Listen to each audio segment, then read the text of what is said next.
উপদেষ্টা পরিষদের সভায় ঐক্যমত কমিশনের প্রস্তাবিত জুলাই জাতীয় সনদ সংবিধান সংস্কার আদেশ চূড়ান্তকরণ এবং এতে উল্লেখিত গণভোট আয়োজন ও গণভোটের বিষয়বস্তু নিয়ে আলোচনা করা হয়।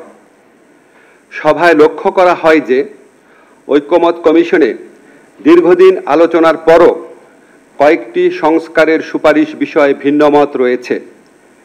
এছাড়া গণভোট কবে অনুষ্ঠিত হবে এবং এর বিষয়বস্তু কি হবে এসব প্রশ্নে রাজনৈতিক দলগুলোর মধ্যে যে মতভেদ দেখা দিয়েছে সেজন্য সভায় উদ্বেগ প্রকাশ করা হয়।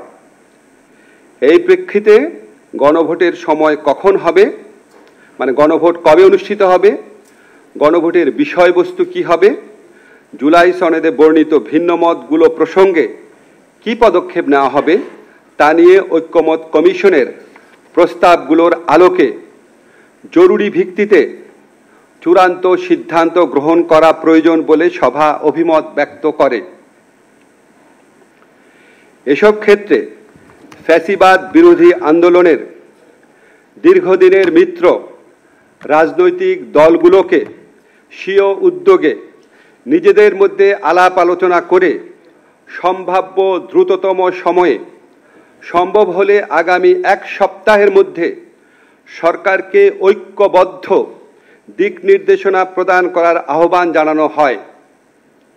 এমন নির্দেশনা পেলে সরকারের পক্ষে সিদ্ধান্ত গ্রহণ অনেক সহজ হবে।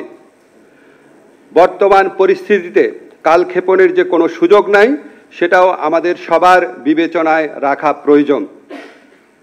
উপদেষ্টা পরিষদের সভায় 2026 সালের ফেব্রুয়ারির প্রথমার্ধে আগামী সংসদ নির্বাচন অনুষ্ঠানের বিষয়ে সরকারের সংকল্প পুনর্ব্যক্ত করা হয়।